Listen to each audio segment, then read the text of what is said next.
wanna ride the boat, baby, take control. What it do, YouTube? It's your boy T-Lee, and I'm back with another crazy reaction. Today we are going to be reacting to the underrated, talented, the person that went away for 7 years. I don't know where he's at now. Is Shiloh Dynasty. If you don't know him, he's a GOAT.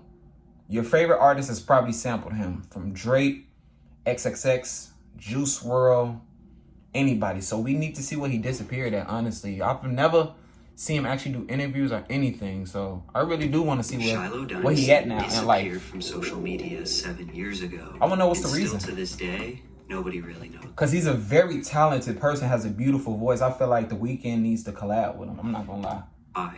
Shiloh's rampant success and cult fan base comes from her posting short clips of her singing on Vine, Instagram, and Twitter. To be exact, she has released just 10 minutes and 8 seconds worth of music, all of which was recorded acoustic in front of an iPhone. She was able to generate millions of record sales, billions of streams, and even redefine an entire genre.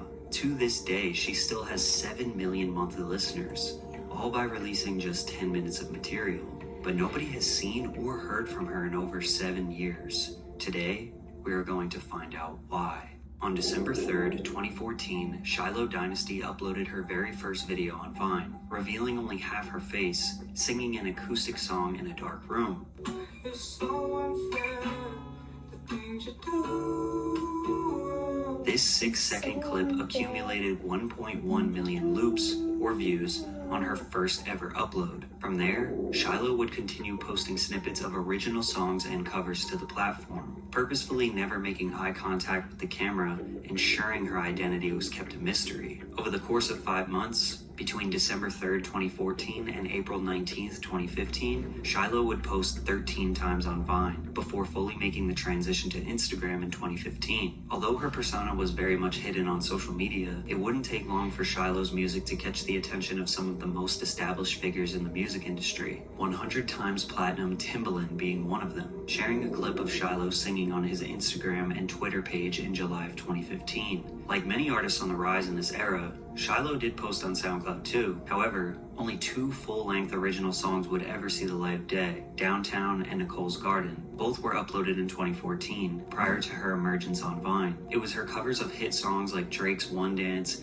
and John Legend's Save Room, along with original snippets on Instagram that would not only build her a cult fan base, but turn her into a go-to source for producers around the world to sample, especially in the lo-fi genre. Swell was one of the first producers to spearhead this new wave of Shiloh-infused beats back in 2016, turning her second ever Vine into a viral hit called I'm Sorry, amassing 33 million views on the Anime Vibe YouTube channel. Unfortunately, with producers now tapping into the pot of gold that was Shiloh's Instagram page, and her fame hitting new heights, her social media posts became more sporadic. It was clear from the get-go that Shiloh was an enigma, but this change in activity was a worrying sign for what was to come. I'm not a look, I'm a feeling. This post from Shiloh spoke volumes about her desire to stay out of the spotlight. Little did fans know, September of 2016 would be the last time they ever heard from Shiloh. A rare picture of herself sitting in front of a mirror with the caption, "Come here," being Shiloh's last ever post. With months passing by and no new music, news, or updates,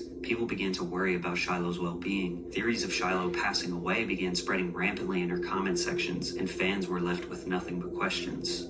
Nearly a year after Shiloh had vanished from the internet, XXXTentacion would go on Snapchat to preview songs off his upcoming album, 17, and fans were very surprised at what they heard. Blowing up on SoundCloud with songs like Look at Me and Take a Step Back, X had made a name for himself screaming over loud and distorted 808s, a distinct sound that many fans were looking forward to hearing across his debut studio album. However, after clicking on his Snapchat story on August 5th of 2017 and taking a few seconds to digest the music he was playing off his MacBook, it was clear he was heading in a very different direction with this project, one that included Shiloh Dynasty. Out of the 11-song tracklist featuring nothing but emotional cuts from the SoundCloud legend, Shiloh's voice can be heard on 3, Jocelyn Flores, Everyone Dies in Their Nightmares, and Carry On, all sampling old songs from her Instagram page. Jocelyn Flores would go on to be the most streamed song on the album, with over 1.8 billion streams on Spotify, and help the project go 2 times platinum. The single Jocelyn Flores is almost certified diamond. There was undoubtedly a special connection between X and Shiloh musically, but many fans wondered if they ever met in person or had any sort of relationship. Luckily, XXXTentacion's producer and friend John Cunningham would clarify this years later during a Reddit AMA, stating the following: "I was with Ja and Shiloh while they made Everybody Dies in Their Nightmares and Carry On in LA back in August. Shiloh's an amazing person." So fans knew for sure that she was alive. This also raised the theory that Shiloh possibly re-recorded her part in the studio with X, but that's unconfirmed. One thing that may have confirmed though regarding Shiloh is her gender. Up to this point in time, no one knew for sure if Shiloh was a boy or a girl. Yet when X was asked on Instagram Live what he mostly likes about Shiloh, he referred to Shiloh as she. What do you mostly like about Shiloh? I honestly respect Shiloh as an artist because her words are just pure emotion, and she just writes about emotion. Since they had supposedly met in the studio, it's safe to say X knew better than anyone if Shiloh was a boy or a girl. But their collaboration ramped Shiloh up to an even higher level of fame, with even more people trying to solve the Shiloh Dynasty mystery. One of the first clues to help solve this mystery was found in the writing credits of X's album 17. Among the songs that include Shiloh Dynasty samples, it lists Jase Onfroy, which is X's real name, and a person by the name of Sierra Nicole Sims. To many people's surprise, Shiloh was not her real name, Sierra was. For such a reclusive individual, using a stage name made sense. Yet even with her real name being spread across Reddit and various comment sections, the mystery continued. Shiloh was careful not to leave any traces of her personal life behind online, and even cut ties with the few individuals that knew her back in school, such as Devin Johnson. Last time I've heard from Shiloh was 2016, and after that, I thought Shiloh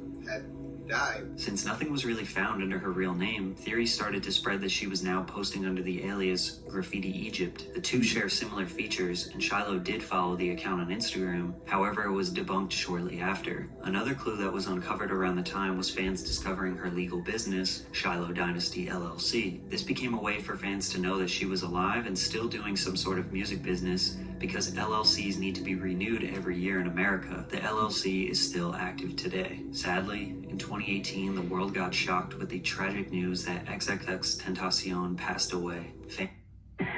Long live X, man. Long live X. Hopefully she's doing good.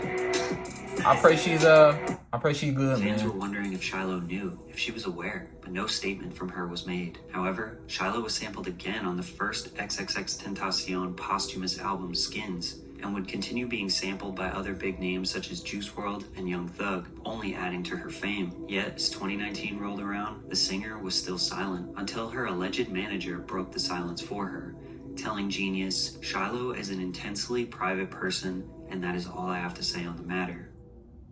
For such a private individual, her music was now being heard by more people than ever. Along with X and Juice collaborations, Shiloh gained 7.4 million monthly listeners on her Spotify page, one that quickly became a stomping ground for lo-fi producers looking to use her name for clout and streams. By tagging Shiloh as a featured artist and sampling her work, producers are able to get their songs to appear on the verified Shiloh page, a literal streaming cheat code. If you compare any of the songs these producers have made with a Shiloh sample to their songs that don't have a Shiloh sample, the numbers aren't even close. That's not to say that sampling is a bad thing. In fact, it's been a crucial part of music for decades. It really just raises the question, if everyone is sampling her work, who's making the money? This article, posted to Billboard in September 2022, highlights a lawsuit over Shiloh Dynasty and Swell's 2016 hit song, I'm Sorry. According to Swell's label, there is an agreement in place between the artist, Swell and Shiloh, for the clearance of the sample used in Swell's song, and Shiloh's representation, Create Music Group, falsely claimed the song, collecting revenues since June of 2020. With this information, it's fair to assume Shiloh is working with the music distribution royalty collection company Create in order to get paid for her work. And we'll never really know what's going on behind the scenes, but I just personally doubt that every single person sampling Shiloh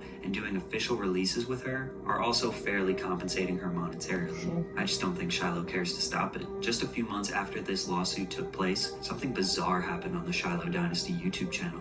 After 6 years with no activity, a full-length album titled Tastes Like Velvet was uploaded. Fans were confused to say the least, with many believing she was finally back. 9 songs long, the album is filled with what sounds like full-length versions of some of her iconic Instagram and Vine clips. However, after reading through the comment section and going through the Shiloh Dynasty subreddit, the truth behind this album starts to become more clear. Shiloh Dynasty allegedly never had a YouTube channel, so the owner of this channel is unknown. And according to the subreddit, the Tastes Like Velvet album was purchased via a group buy on Discord, orchestrated by the die-hard Shiloh fans. One of the mods on the subreddit revealing that we managed to acquire the track list a long time ago and the album cover art, as it was previously released by Shiloh on Instagram before she deleted the post. Keep in mind that was in 2016. A group buy allows the community to work together for a common goal and allows us to hear music that was supposed to be lost for 6+ years. Around the same time this supposed group buy was taking place, Shiloh's Instagram was deactivated, possibly deleted forever. The demand for Shiloh's music is unprecedented. She released a handful of Instagram videos 7 years ago, which totaled around 10 minutes of music material, and that was enough for her to earn a diamond single, develop an entire Reddit fan base trying to discover who she is, then them buying a full-length album of supposed leaked or stolen songs, and an entire genre of lo-fi producers getting thousands, sometimes millions of streams just by sampling her. She never did an interview, never posted anything about her real life, basically never posted a full song, never gave us a backstory, never said why she makes music, never said what her goals and aspirations were, never thanked anyone for support, never even confirmed that she was a real person. She posted 10 minutes of material and disappeared. And the quality that she created in those short 10 minutes have built her a career from the shadows that she seemingly never wanted.